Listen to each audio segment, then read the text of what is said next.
what is your sankalpa for today's day?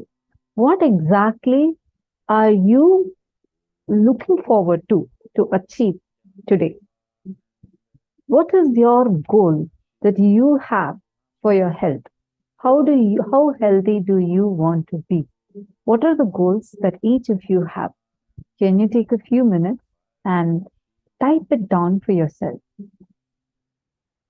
What are the goals that each of you carry for optimum health for you? Come on, take a few minutes. What exactly are your goals? It can be, oh, I'm having diabetes, I want to come out of diabetes, all the way to saying that I want to have a yogic body. I want to be tall, I want to have a yogic body, and I want to be healthy. 15 years old today. Okay. Nitya Saralananda.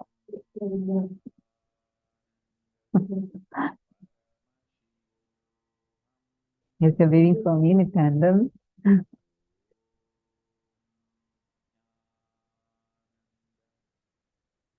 Come on, tell me. Each of you tell me, what are your health goals? What exactly are you looking forward to achieve?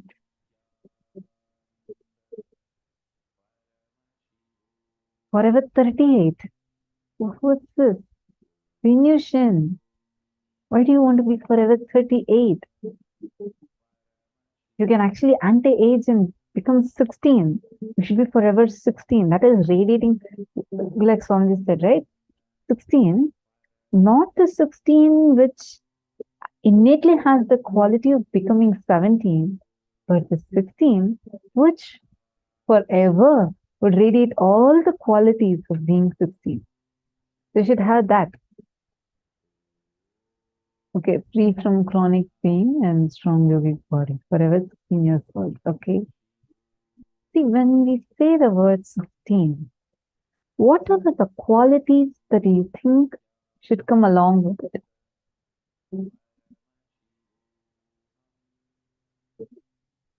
Okay, wonderful. Magaixia Lee. Magaixia Lee. Sorry, is that the right way? Am I pronouncing your name right? Gaixia Lee, or is it Guixia Lee? So I just want to ensure that I'm getting the name right. Gaixia Lee is correct. I want to always have a 22-year-old appearance, a lifeless body that is disease-free, painless, and has the ability to earn money. Okay. Take a few minutes. All of you take a few minutes and write down what exactly you want to achieve. And why do you think this is very important for you? Why do you feel that having a healthy body is so important for you? It's not just about how you look alone, right? Even the way you feel about you inside. How fulfilled do you feel inside of you? How joyful do you feel inside of you? How overflowing do you feel inside of you? All of these also play an important role. So, including all of these, what are the goals you carry? You can even detail it out a little more. But I want to understand from each of you what exactly you feel or why exactly you feel attending to your health is so important. Take a few minutes and write it down. Why do you think you should attend to your health? And also you can, if you're comfortable, you can post it in the chat as well. If you're comfortable with posting, you can post. Why do you think you should attend to your health? Why do you think it's important that you are taking care of your health?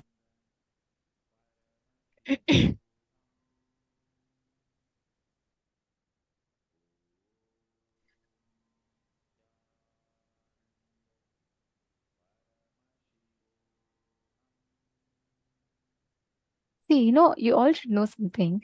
When, especially in today's darshan, right, when we are going to be having the initiation to heal, our all of our body has like an innate potential to heal ourselves. Each of our bodies have the ability to heal, transform ourselves. That's why when you get a wound, automatically your whole wound heals and it settles. Each of us have this as an innate potential in us. What happens is, in the due course of time, we all tend to forget, we all tend to lose that connect, and we all tend to just like suffer with the body issues that we have and we just give up.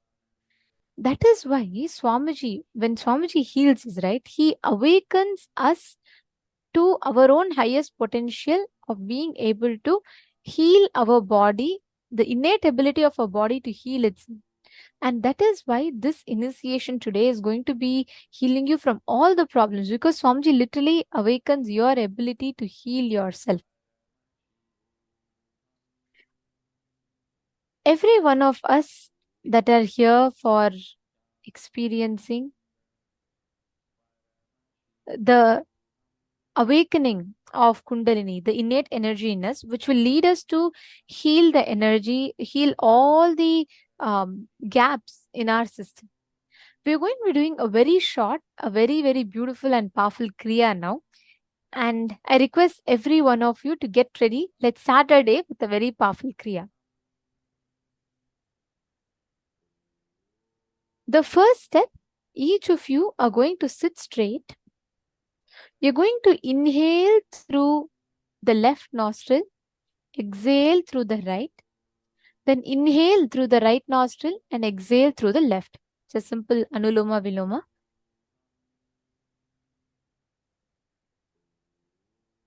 All of you can see and follow along. All of you are going to be inhaling through the left nostril. Hold your breath.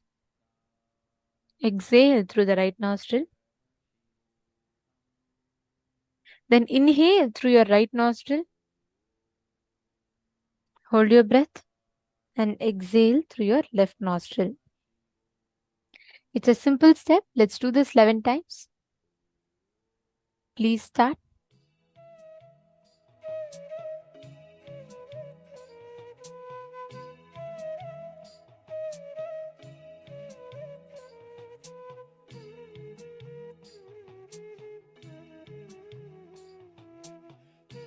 You all can take a few minutes and start the Kriya.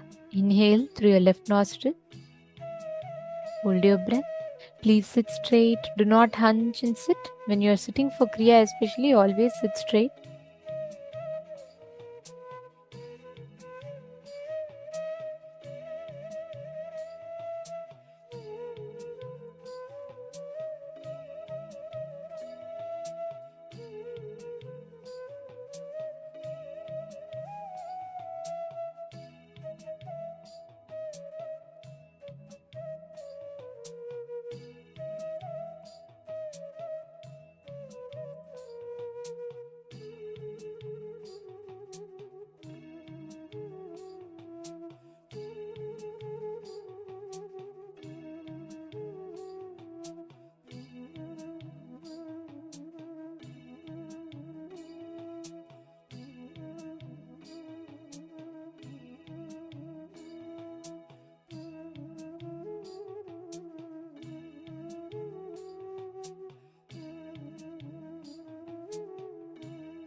we're going to be entering into the second step of the process.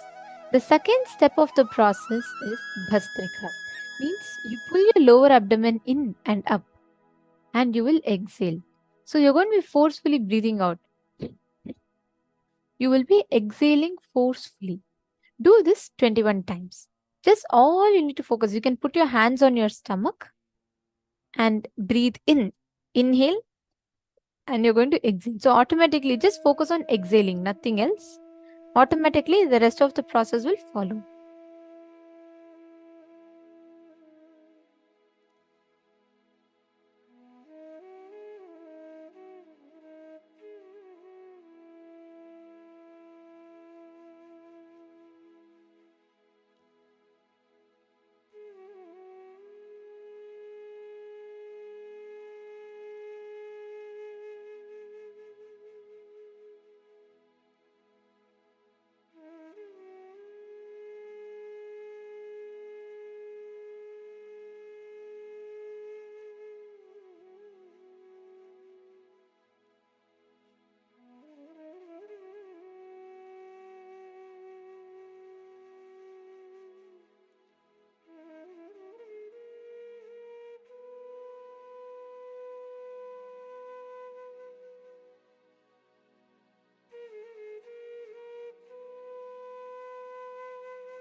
Now, in the next step, inhale as slowly as possible.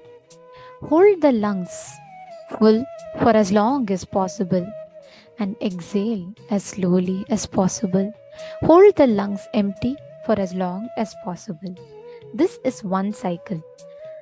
We request you to do this one cycle for 21 times.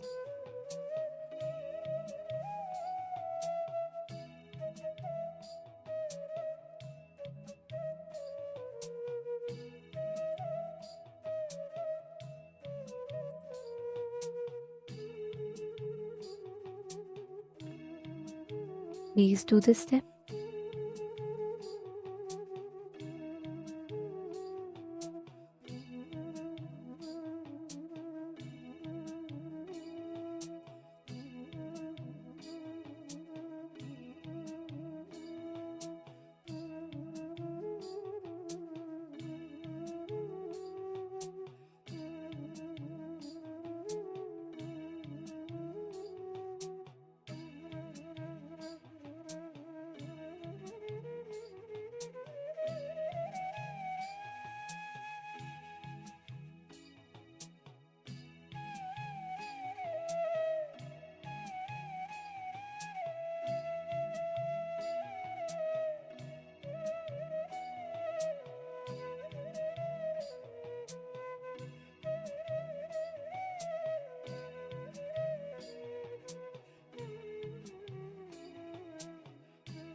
Now, you need to lock your hands and the senses, thumbs on ears, index and middle finger on the eyes, ring finger on the nostrils, little finger on the lips. We're now going to show to you how to have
the energy.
breathe out,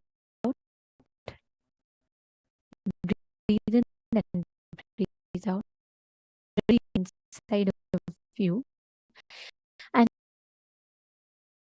channel it completely in all the parts of your body, and literally like whole process, this whole kriya directly works on your very inner space, completely healing you, completely channeling the Kundalini energy into the whole of your system.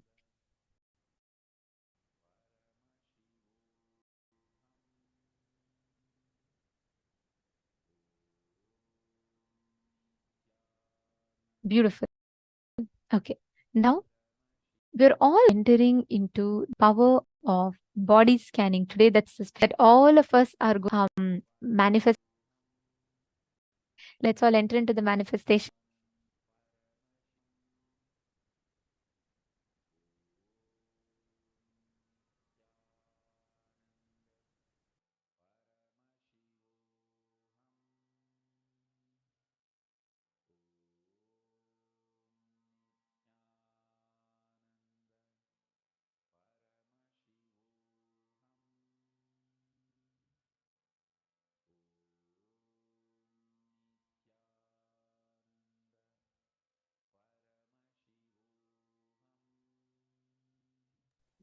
The power of body scanning, right?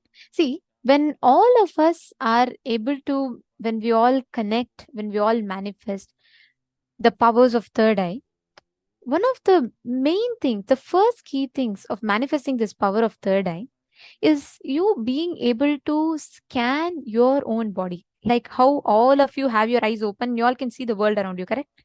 You see things in front of you, you see people in front of you. Am I right?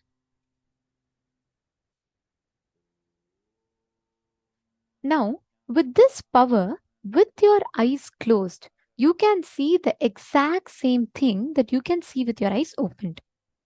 Third eye is not just seeing what you can see with your eyes open, with your eyes closed. It is penetrating even beyond than what you can see with your eyes open, with your eyes closed. That is why you can manifest this power is precisely what you will be able to scan 3D live, means you will be able to exactly see if there's a stone, if there is a if there's some body issue, there's some problem with your stomach, if there's some problem with your heart, you will be able to see exactly the same thing with your eyes closed in precise details, without any CT scan, without any x-rays, without any of this. Getting it? That is the power that all of us are going to be manifesting today. That is the power of body scanning. Actually, you all should know there are tons of researches, tons of things that has established how precisely our ancestors were aware of this science. I'll show you all one example. This pictures that you're all seeing here is the photos from the Tiruperandurai temple in Tamil Nadu. You all can see thousands of years before any kind of CT scan, any kind of X-ray or any modern equipments being available, this temple dates back to at least 500 or at least 6 centuries ago.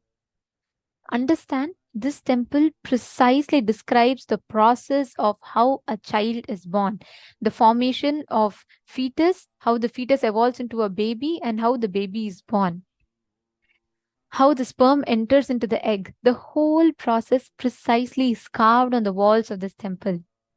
They didn't have any kind of modern equipments. They didn't have some machines to scan. They didn't have any of this. How did they do it?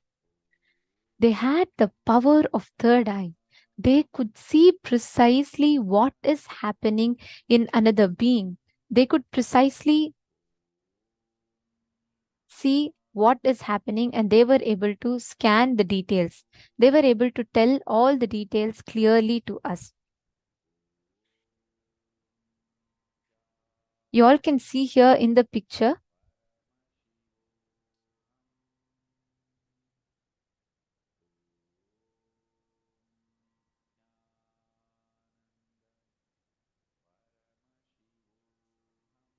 This is exactly how the carvings in the temple depict the signs of how exactly the birth of the child happens, and step by step the whole process of how child is born, the child is formed. But how did they do it? They did not have any of these modern equipments that are available.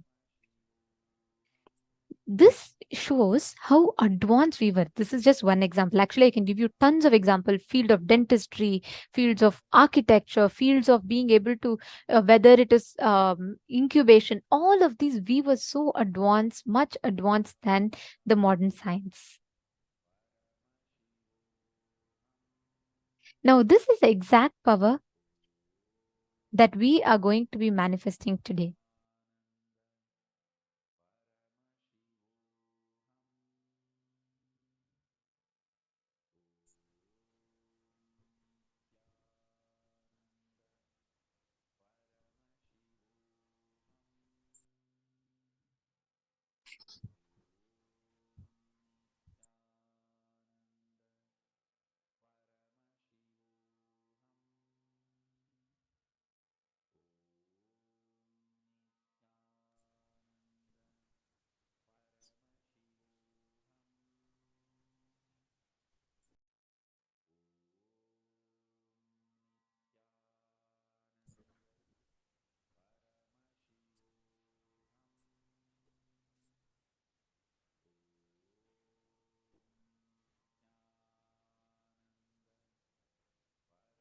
Let's start understanding more details of this power as we are seeing how this power was manifested in the ancient Hinduism.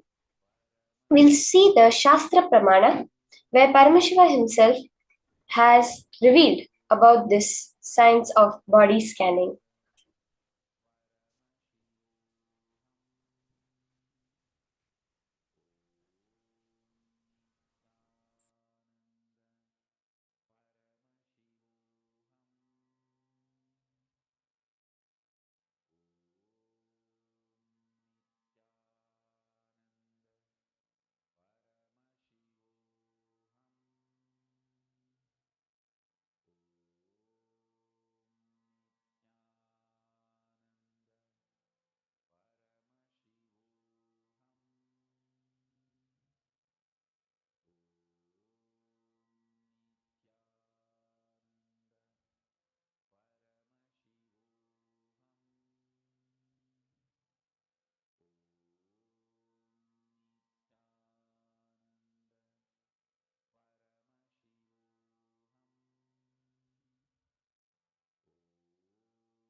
Now, we request all the participants, every one of you, take a few minutes. We're all going to be understanding the exact science of body scanning. Okay. So, what we're going to be doing, we are going to be able to scan another person, identify what exactly is the problem in another person's body. Okay. So, I apologize for the technical glitch. Looks like some of you lost the audio in between. So, we are going to be repeating the points for all of you. See, please understand this exact power is you being able to scan, identify what is the problem in another person's body. Okay.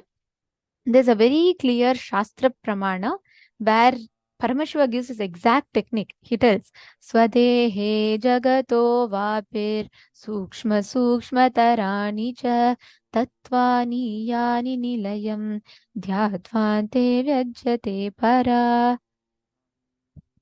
In this verse, Paramashiva actually describes clearly how by you cognizing yourself as consciousness, which is not bound to any form, you will be able to see the subtlest details of everything, the nuances of everything, and established in that Paramashivatva, you will be able to see, identify, and analyze all of that. Anything in front of you to the very root of it. Now, let's do a very quick power manifestation. What you're going to be doing is, I request every one of you here to connect with people amongst yourselves, those you see around here. Connect with people here in the Zoom, and you're all going to be manifesting this power of body scanning. What you're going to be doing is, you're going to be identifying what is the exact issue that a person has. Just close your eyes, scan. You will be able to start seeing precisely. Swamiji will show it to you in words and just highlights. You will start seeing what exactly is the problem that another person has in his or her body. Are all of you understanding? Okay. Now, I have temporarily disabled the ability for all of you to see each other. So, you all can connect with each other in the Zoom. Just see the other person in the Zoom and you all can manifest this with them. Okay. Ask them, request their consent. Like, for example, Ma Chingho can connect with Ma Sally Chen. Ma Ning can connect with Ma Naresha. Each of you can connect with another partner amongst yourself. Request the consent of the partner. And scan, identify the problem that they have. You will be able to clearly see. Sometimes you'll see it as red highlights in certain parts. Ask them, do you have some problem here? This is what I'm seeing through the third eye. For this, you're all only going to do it with people amongst yourself here. Let us all start the manifestation. Come on, please connect. Connect with your partners.